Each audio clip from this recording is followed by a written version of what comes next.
আসসালামু আলাইকুম, আমি মনি, আমার পুচুদের মা। মূলত আমি সপ্তাহে 4 দিনই ব্লগ দেওয়ার চেষ্টা করি, যেহেতু শুক্র শনি 2 দিন বন্ধ থাকে। এই 2 দিনে আমি আসলে ভিডিওগুলো এডিট করি, কারণ ভিডিও করা, এডিট করা এটা একটা মোটামুটি অনেকটাই সময়ের প্রয়োজন, এজন্যই। তাছাড়া তো ডেইলি ব্লগ হিসেবেই দেওয়া যায় ব্লগ, কিন্তু আমার আসলে সময়ই হয় না, এই জন্যই। তো যাই হোক, সকাল দিয়েই ভিডিওটা শুরু করা হলো।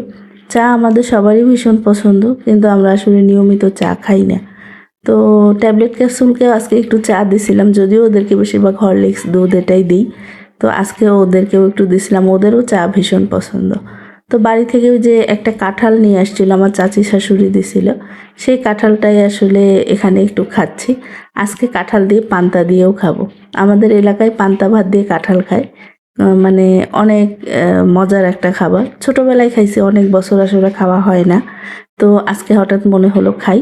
হাজব্যান্ডকেও রেডি করে দিছিলাম, সেও খেয়ে অনেক তৃপ্তি পাইছে, বলতেছে যে অনেক মজা লাগলো, আসলে অনেক দিন পরে খাইলাম, তো ভালোই লাগছে। আর বন্ধের দিন মানে স্পেশাল কিছু। তো আজকে হচ্ছে কাচ্চি বিরিয়ানি করছিলাম, আর হচ্ছে একটু ফিরনি, এটা বেশি করেই করছি। আমি যদিও পোলাও বিরিয়ানি পছন্দ করি না, কিন্তু আমার পরিবারের সবারই খুব পছন্দ। তো বাচ্চাদের খাওয়াইছি, ট্যাবলেট ক্যাপসুলকে আর ওর বাবার জন্য বেড়ে দিছি। তারপর ওর বাবা হচ্ছে মেয়েকেও দিয়ে আসছিল। আর সন্ধ্যার আগে হচ্ছে বের হয়েছিলাম ট্যাবলেট ক্যাপসুলের চুল কাটাবো।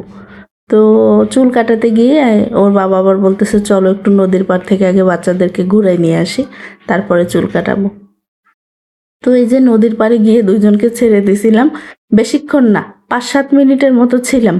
কারণ তারা যে তিরিং ফিরিং দৌড় শুরু করছে, ওখানে নিয়ে রাখাটা আসলে রিস্ক। পরে ওর বাবা বলতেছে চলো বাবা, তোমাদের জন্য আসলে খোলা জায়গা না। তো কি আর করার, ওই 5-7 মিনিটই একটু দৌড়াদৌড়ি করলো। সে তার বাবা তো মানে পুরা ক্লান্ত হয়ে গেছে তাদের পিছনে দৌড়াইতে দৌড়াইতে। আর আমি একটু ভিডিও করে নিলাম। নদী, পাহাড় সব মিলাই একদম অপরূপ সৌন্দর্য, মাশাল্লাহ, আলহামদুলিল্লাহ, আল্লাহর সৃষ্টি, এত সুন্দর ভিউ। এখানে আসলে কি বলবো, কিছু বলার নাই। জাস্ট দেখে চোখের তৃপ্তি, মনের শান্তি, এটাই। তাছাড়া আসলে বলে বোঝানো সম্ভব না, এই জিনিসগুলো আসলে একমাত্র ফিল করা যায়। বোঝানোর কিছু নাই, বলে বোঝানোর কিছু নেই। তো ট্যাবলেট মোটামুটি ভালোই চুল কাটতে দেয়, ভালোভাবেই সে স্থির হয়ে বসে থাকে।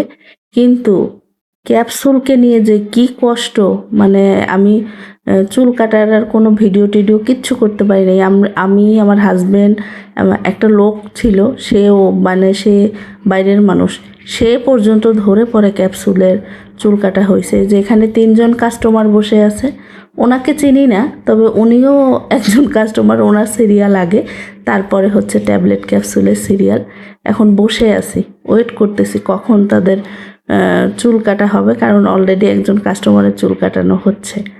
তো তারপর এই যে চুল কাটানো শেষ, এখন আসছি হচ্ছে ওর বাবার হোন্ডাটা অফিসে রাখবে। এই যে ওই সামনেই হচ্ছে তার বাবার অফিস, ওই যে লাইট জ্বলতেছে। আর এটা হচ্ছে ফায়ার সার্ভিস অফিস আর কি। তো ট্যাবলেট খুবই মানে ফায়ার ট্রাক করে চিল্লায়, তার খুব শখ ফায়ার ট্রাক দেখবে। তো এজন্যই চুল কাটানোর পরে আমার হাজব্যান্ড যেহেতু গাড়ি রাখতে আসছেই অফিসেই গাড়িটা থাকে, বাসায় সেরকম কোনো গ্যারেজের জায়গা নেই গাড়ি রাখার জন্য। তো এই জন্য আমি আবার বললাম আচ্ছা আমাদেরকে তাহলে এই যে এই অফিসে নামাই দেন, আমার ছেলের তো খুব শখ ফায়ার ট্রাক দেখবে, তো ওকে একটু হাত দিয়ে ছোঁয়ায় নিয়ে আসি। তো আমাদেরকে রেখে সে হুন্ডার ভিতরে রাখতে গেছে, আর আমি একটু ভিডিও করতেছি। পরে হচ্ছে সে গাড়িটা ছুঁয়েও দেখবে, তার খুবই শখ এই ফায়ার ট্রাক নিয়ে কাছ থেকে দেখা, ছোঁয়া। তো ওই অফিসের লোকগুলো বলতেছে আঙ্কেল তোমার যত মন চায় তুমি দেখো, ভিতরে উঠবা কিনা, মানে অনেক কিছুই জিজ্ঞেস করতেছে। তোর বাবা বলতেছে না না, রাত হয়ে গেছে, থাক, আরেকদিন নিয়ে আসবো, বিকাল করে নিয়ে আসবো, ওই দিন হচ্ছে ও একটু বেশি মজা করে দেখবে। তারপরে বাসায় চলে আসতেছি। আর বাসায় আসার পরে সমস্ত কাজ শেষ, এখন হচ্ছে ট্যাবলেট ক্যাপসুল তার বাবার কাছে দিয়ে দিছি। আর এত সুন্দর একটা চাঁদ উঠছিল আজকে, দেখেন কত সুন্দর। তো রাতে সুন্দর চাঁদ দিয়ে ভিডিওটা শেষ করলাম। আর ভিডিও ভালো লাগলে একটু রিয়াক্ট, কমেন্ট, সাবস্ক্রাইব করে দেবেন। সবাই ভালো থাকবেন, না যে পর্যন্তই, আল্লাহ হাফেজ।